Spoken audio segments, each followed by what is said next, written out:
Love this podcast? Support it and sponsor today. Simply head to ozcastnetwork.com for details.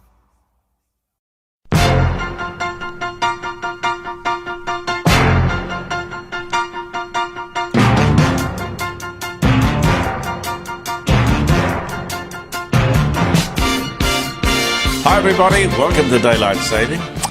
Daylight Saving, God help us. 2023.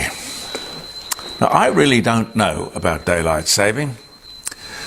I think we really should just leave it on whatever it was on before. Was that winter time or normal time? Pete, I don't know how you feel, but I reckon when you get to our age, you don't want to give an hour away. That doesn't make any sense. By the way, Pete has a microphone now, so when I speak to Pete behind the camera, Peter Clayton behind the camera, I'm Jeremy Cordeaux, welcome to the garage, the Court of Public Opinion, Monday public holiday. I don't know what it is. I don't know either. Labor Day? I don't know. I think it's Labor Day. I don't know, I used to labour every day. I don't know about you, but there you go. So Pete can use his microphone and you'll be able to hear him instead of a distant voice in the back. And Pete, look, it's on my arm. The fly is back. The fly, yeah, okay. I mean, this is sort of almost a continuing a continuing joke. But I just can't bring myself to kill it. I'm sorry, I just can't. And I thank the gentleman who dropped off the signs and the two T-shirts, one for me and one for Pete. And I won't mention your name because I just don't know how anonymous you want to be. I understand people. I mean, I don't mind. I mean, I got to tell you, this is the first time in my life I have ever put a slogan or message T-shirt on my body. I feel so strongly about it. Just before we get into the show, a couple of things that were wired to me. The Prime Minister has warned of catastrophic outcomes if the no vote gets up in the referendum. Catastrophic? God help us. Clive Palmer pledges $2 million as a personal campaign for the no vote. Shadow Defence Minister Andrew Hastie says he thinks that Western Australia is heading for a strong no vote in the voice referendum. I think that's probably pretty right. I think the whole country is, frankly, but we need it to be about 70-30 in favour of no to make sure this thing is dead, buried and cremated. Otherwise it will probably lift its ugly head somewhere else down the track or in some other form. They're not going to give up, you know. They're not going to give up. New Voice TV campaign ad sparks brutal history lesson after claiming Australians haven't listened to Aboriginal people for 250 years? What? Yes campaign ad under fire. A Yes campaign advertisement that claims Indigenous Australians have not been listened to for 250 years, say the critics, is an insult. When you calculate the number of organisations, committees, boards, directorates, and the money, all that money, $40 billion a year, we have not been listening? We are one country. For God's sake. This is just truly unbelievable if you want to analyse it. Anyway, look. More to come. We've got 2 weeks more of this. We can cope with that. Let's get on to other things. Did you see that story in the Financial Review? It's a story about being too clever by half. It should be, I don't know how many people buy the Financial Review. I don't. It was given to me as a clipping by a friend. I'm sure those people who are interested in stocks and shares and investments and things probably buy it all the time. But too clever by half. Now, we've all benefited, I think, from this high-tech age in which we live. But there are things about it that are a bit of a worry. There are a lot of cars out there that are keyless entry. Doors and ignitions unlocked remotely. Now there is an app. You can get an app, perfectly legal. You can get an app and you can get it on your smartphone. Any keyless entry vehicle, you walk around to the front, according to the Fin Review, you walk around to the front of the car, you activate the app, and you are away. Can that be legal? Who would allow that on the market? A mechanism to steal keyless entry cars. Who would have thunk it? Some good news, the Reserve Bank will probably leave the interest rates as they are. They meet in a few days' time, Tuesday afternoon. I can't believe it's October already, but it is. Almost the end of the year. Well, we're probably 2 months into selling Christmas decorations in the supermarkets, aren't we? But if you don't get in early for your Christmas tree, you won't get one. Given that you're still nice and old-fashioned enough to go out and want to get a Christmas tree. I do. Pete, do you? Oh, no, not just for myself, no. Not by yourself? No. Oh, I see what you mean. Yeah. Yeah, I see what you mean. You can come sit around our Christmas tree. Okay, thank you.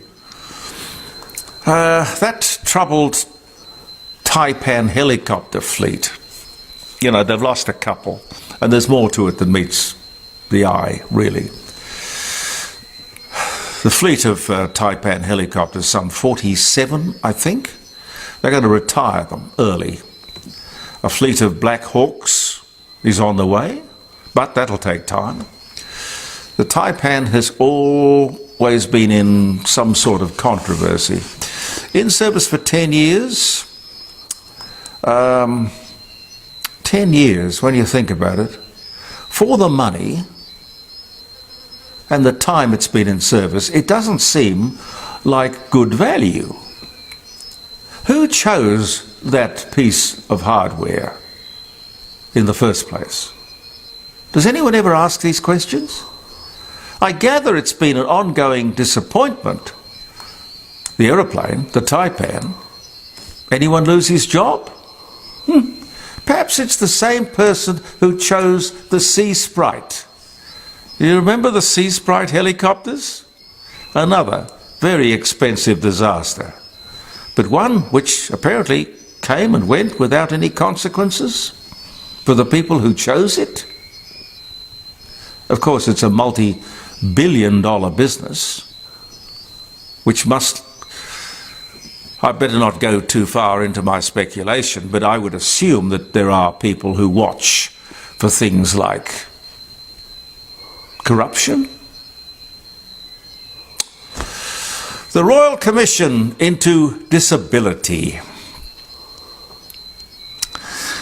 Now, the volumes, and I emphasise the plural, were handed down on Thursday. Well, given to the Governor-General Thursday, handed down to us on Friday. There are 5,000 pages, 13 volumes, 222 recommendations, 4.5 years in the making, $600 million. And the disability organisations on the weekend, I saw some saying, we're not happy. It's not enough. Well, ladies and gentlemen, for the activists, of course, it will never be enough. First, let me set the stage. At an annual running cost of $35.8 billion in the financial year 22 to 23.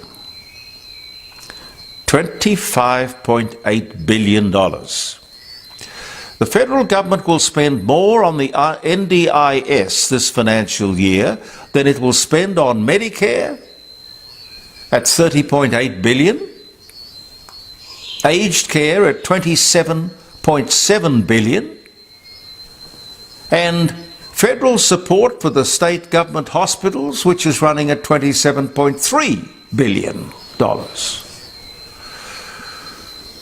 The Royal Commission has heard that the disabled suffered terrible things: vilification, humiliation, violence, abuse, and cruelty.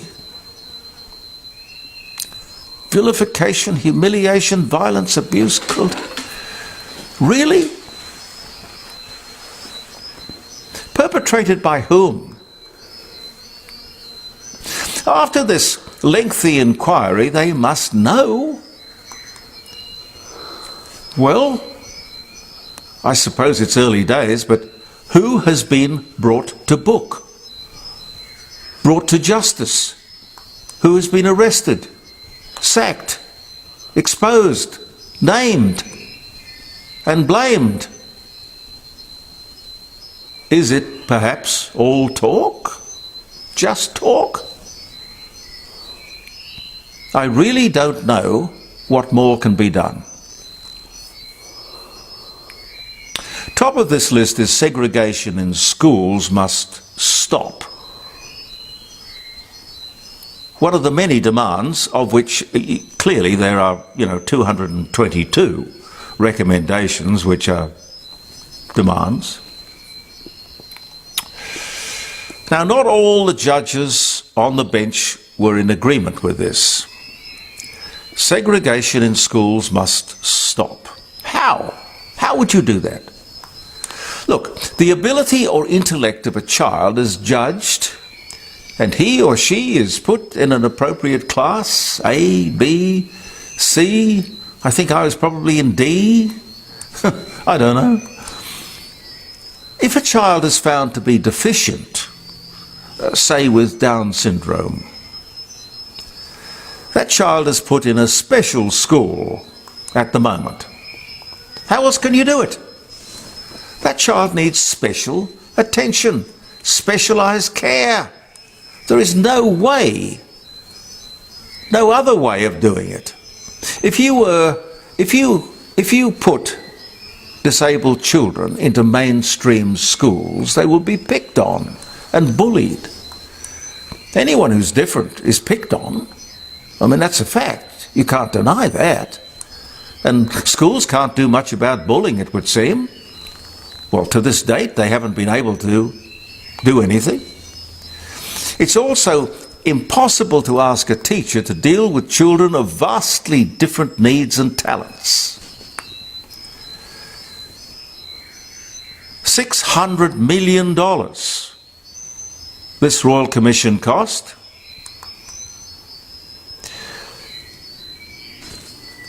Whole list of things. The next thing I think on the list was sheltered workshops. They don't want sheltered workshops. Yes, workers in sheltered shops are not paid the going rate, but they love it. I remember at 5DN we had people who would ring in occasionally from a sheltered workshop and have a nice chat. They have self-respect, purpose, a small income. They have dignity. Dignity. You want to take this away? You think this is discrimination, don't you? It's not. It is positive discrimination.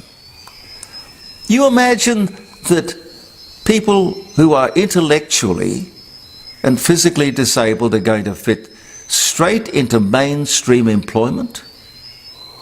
Do you? They won't. Do you care? In pursuit of the perfect, you are going to destroy the good. That's all I can see at the moment. Classic. And this, usually between the disability pension, now running at something like 700,000 people on it, 700,000 people, and the NDIS, with about the same number of people, by the way.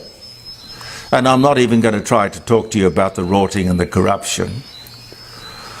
All of this has the potential to send the country broke, with, of course, the best of intentions.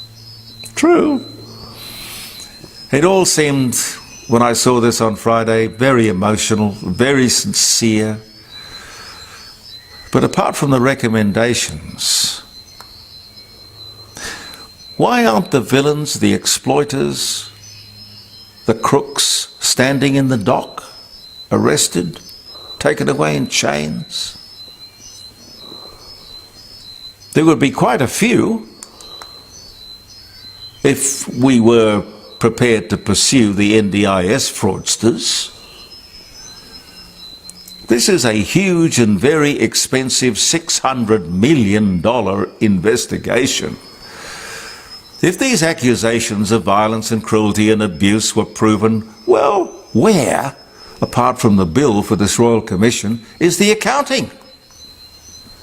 But speaking of accounting, let me again remind you, the NDIS, leaving the disability support pension out of it, is the second most expensive thing that Australians pay for each and every year. That's $35.8 billion in the last financial year. More than Medicare, more than aged care, and more than the federal government puts in for state hospitals. Just beaten by the expense of, guess what?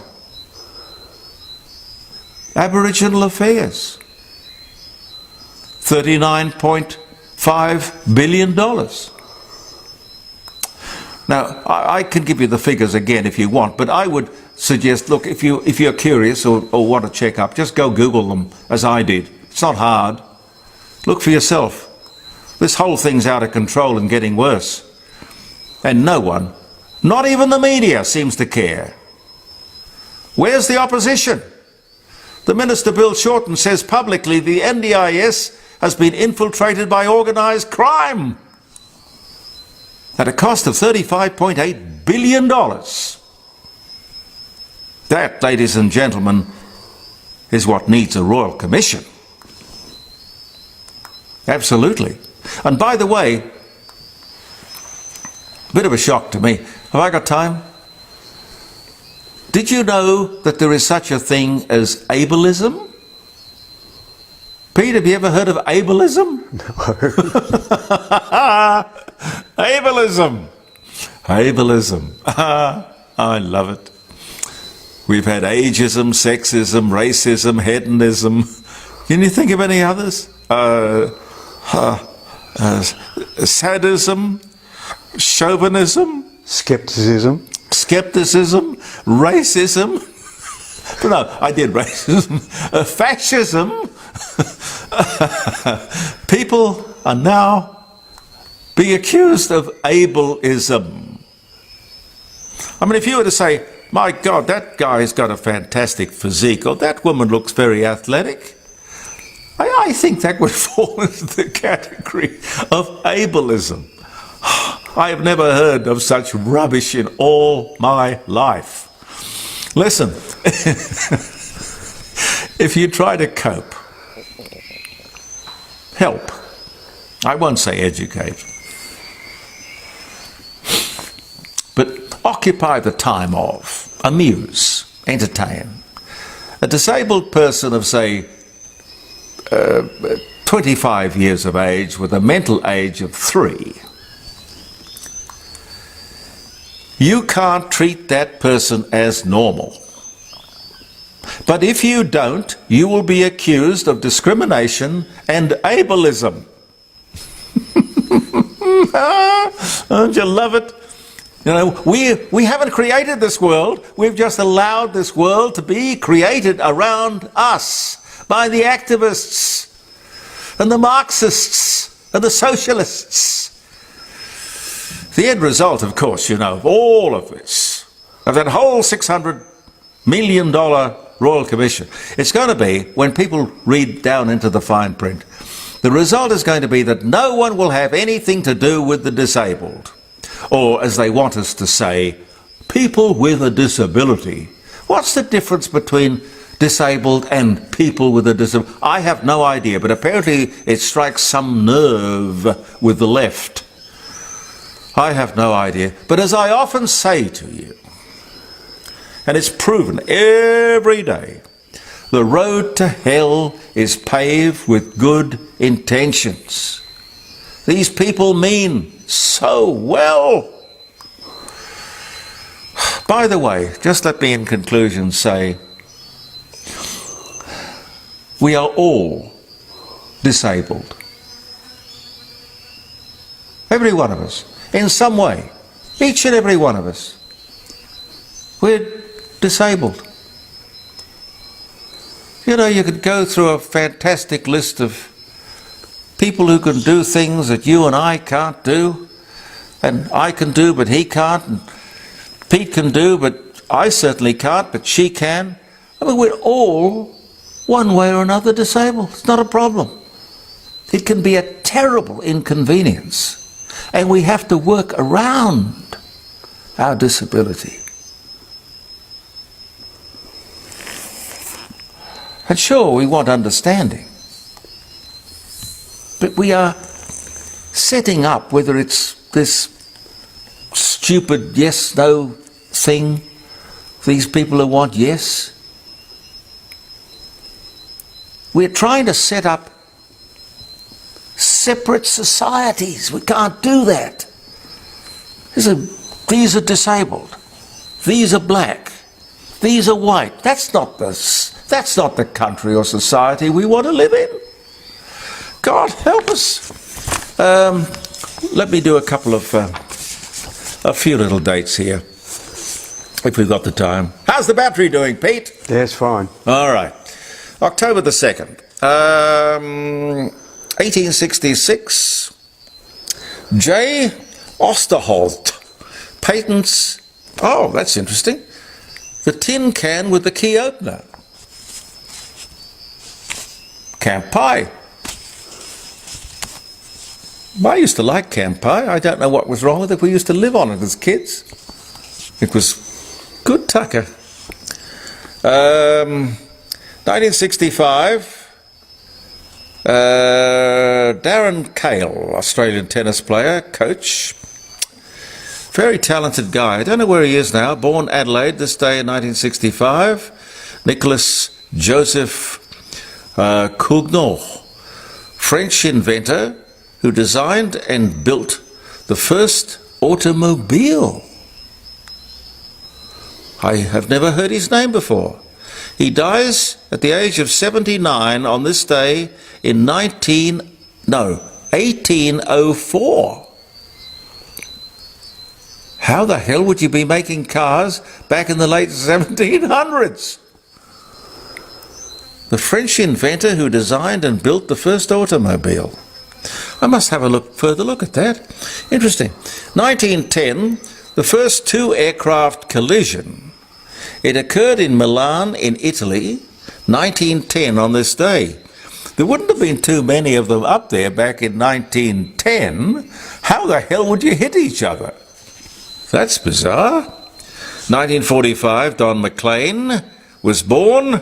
American singer and songwriter, American Pie, Vincent, born in New York, 1945. Good year. 1872, Phileas Fogg sets out on his journey as depicted in Jules Verne's Around the World in 80 Days.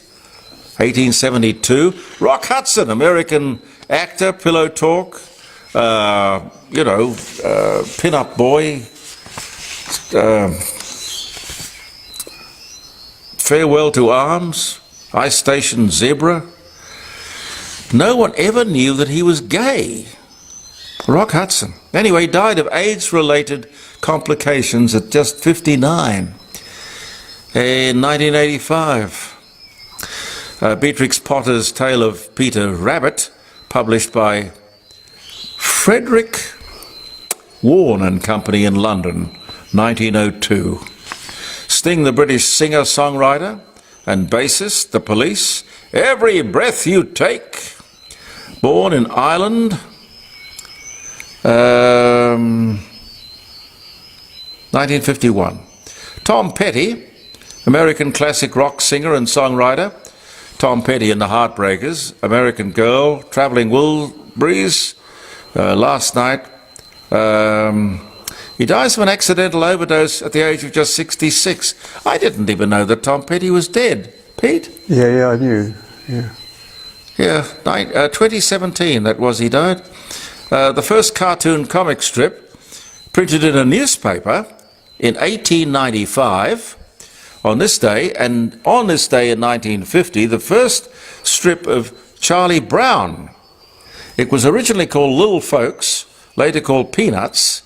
Charles M. Schulz published in 7 nationwide newspapers, made a fortune out of that, absolute fortune. 1890, Groucho Marx, American comedian, Marx Brothers, You Bet Your Life, Day at the Races, and more. Born New York, died 1977, born 1890. What else can I tell you? Oh, one more. 1904, Graham Greene, English novelist. Brighton Rock, Our Man in Havana. He wrote a lot of things. Oh, The Power and the Glory. He was a journalist as well.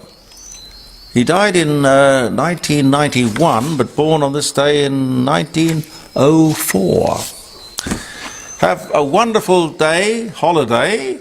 If it's a holiday where you are, I'm not sure, with daylight saving and holidays in one state but not the other. But we'll be back tomorrow with more stuff.